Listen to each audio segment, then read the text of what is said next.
नमस्कार, लोकसत्ता लाईव्ह या YouTube channel तुम्हा सर्वांचं स्वागत आहे. आज आपण भेटणार आहोत शशांक केतकर यांना. हाय शशांक, लोकसत्ता लाईव्हवर तुमचं स्वागत आहे.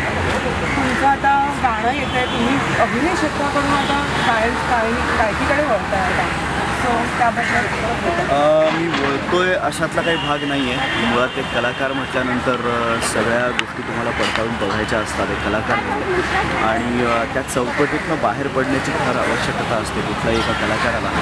आणि मलाही एक मालिका करतो आहे, एक नाटक करतो आहे, काही फिल्म्स कदाचित सुरू होतील.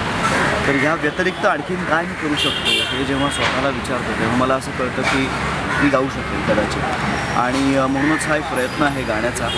मुळात ह्याला सपोर्ट मिळाला तो म्हणजे जसराज जोशी, ऋषिकेश दातार आणि सौरभ भालेराव आणि दीपिका, ह्या चौघांचा सपोर्ट मिळाला. आणि त्या चौघांनी माझ्यावरती विश्वास टाकला की बाबा तू गाऊ शकशील, आणि म्हणून मी हे पाऊल टाकू शकलो. आणि वैभव जोशींनी हे गाणं लिहिलं आणि मला फार आनंद होतो की एक छान सॉफ्ट रोमॅन्टिक गाणं माझ्या वाट्याला झालेलं आहे. आणि माझ्या परीने मी 200% देण्याचा प्रयत्न केलेला आहे. आणि ते ज्यांना ज्यांना मी ऐकवलं त्यांना ते फार आवडतं आहे. आणि मुळातच ते रोमॅन्टिक गाणं आहे. श्री शशांक ह्या एका व्यक्तीला तुम्ही तुमच्या हृदयात, तुमच्या घरात स्थान दिलेलं आहे, तर तसंच ह्या गाण्यामुळे देखील स्थान मला मिळणार आहे. ते रादर कदाचित आणखीन घट्ट होईल असं मी म्हणेन. त्यामुळे मला फार बरं वाटतं. या गाण्याबद्दल मला खूप पॉझिटिव्ह वाईब्स आहेत. तुम्ही गायनाकडे वळण्याचं म्हणजे किंवा गायन करण्याचं तुम्ही निर्णय घेतला, म्हणजे आज क्लासेस वगैरे शिकलात वगैरे झाला? नाही, गाण्याचे क्लासेस असे कधी मी घेतले नाही.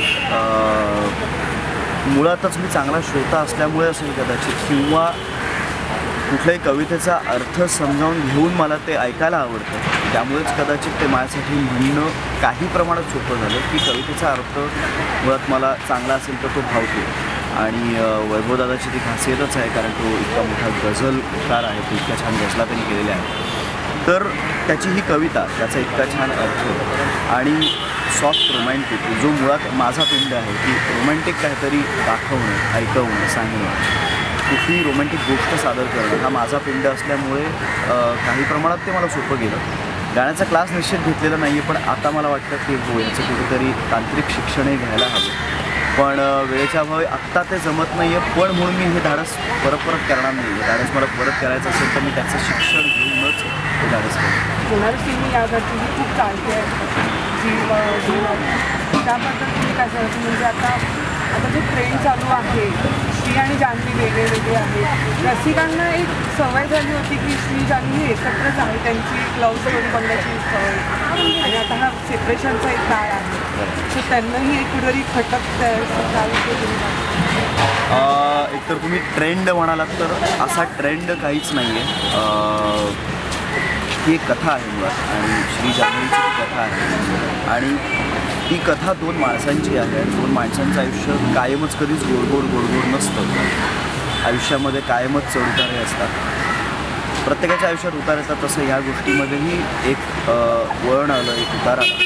आणि काही गोष्टी घडाव्या लागतात, त्यातनंच माणूस उभा राहतो आणि त्यातनंच पुन्हा खूप छान आनंदाचे क्षण येतात. तर आनंदाचे क्षण येण्यासाठी काहीतरी दुःख दाखवावं लागतं, काही गोष्टी घडवाव्या लागतात. या कुठल्याही घरांमध्येही घडणाऱ्या गोष्टी आहेत, तसंच या गोखले घरामध्ये घडलेली गोष्ट आहे.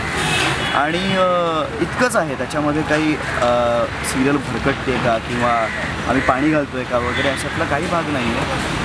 मिसअंडरस्टँडिंग ही कुठल्याही नात्यामध्ये असतात. मिसअंडरस्टँडिंग्स होतात. ॲक्सिडेंट जो काही जान्हवीचा दाखवला होता, ॲक्सिडेंटही घडू शकतात. घरामध्ये वादविवाद होतात, भांडणं असतात, हॅपी फॅमिली असते, सगळ्या गोष्टी असतात. तशीच गोष्ट गोखले घरातही घडते, सहस्त्रबुद्धे घरातही घडते. त्यामुळे मला कुठेच असं वाटत नाही की सिरियल भरकटते. लोकांनी आमच्यावर जो विश्वास ठेवलेला आहे तो विश्वास अजूनही तितकाच आहे. आणि त्याचीच एक पावती म्हणजे वीकली TRP जे येतात त्याच्यामध्ये हायेस्ट एव्हर TRP आत्तापर्यंतच्या टेलिव्हिजन मराठी हिस्ट्रीतला TRP मागच्या आठवड्यात आम्ही गाठला 6.5 हा TRP मिळवणं आत्ताच्या स्पर्धेच्या युगामध्ये खूप अवघड आहे. तर आम्ही जवळजवळ 2.5 वर्ष नंबर 1ची मालिका झी मराठीवरती हे स्थान मिळवून टिकवून ठेवणं, हेच मुळात खूप मोठं यश आहे या मालिकेचं. आणि हे सगळ्या टीम एफर्टमुळे होतं आहे. आणि मुळातच गोष्ट ही आम्हाला पटते, आम्हाला कळते की आम्ही काय दाखवतो. त्यामुळे हे सगळं साध्य होतं असं मला वाटतं. सिरियल मालिका पुन्हा गाणं यातून तुम्ही नाटकही करताय, सो त्याविषयी तुम्ही प्रेक्षकांना काय सांगणार? नाटक माझं चालू आहे गोष्ट तशी गमतीची.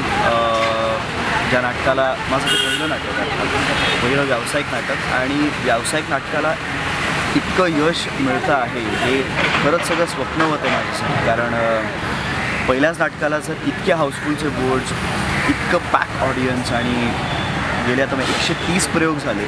130 प्रयोग आम्ही कधीच, जो एक बेंचमार्क आम्ही सेट करून ठेवला होता की इतकं मिनिमम बुकिंग झालंच पाहिजे, हा बेंचमार्क आम्ही कधीच खालती दिला नाही. जी काही एक्स अमाऊंट आमच्या डोक्यात पहिल्या दिवसापासूनच ठरली की क्या बात आहे, हे बुकिंग मिळतं आहे आपल्या नाटकाचं, हे असंच राहिलं पाहिजे, त्याची कायम राहिलं पाहिजे, आणि जे राहिलेलं आहे. आणि हे बुकिंग फक्त बुकिंग म्हणून आहे का, तर नाही, ते प्रेक्षकांचं प्रेम आहे म्हणून ते येतात. 300 रुपयाचं तिकीट काढून आज प्रेक्षक थिएटरला येतो, नाटक बघतो, आणि हाऊसफुल ऑडियन्स आम्हाला मिळतो. त्यानंतर जेव्हा नाटक संपतं तेव्हा स्टँडिंग ओवेशन मिळतं आम्हाला तिघांनाही. आम्ही स्टेजवर जेव्हा येतो तेव्हा उभं राहून लोक टाळ्या वाजवतात.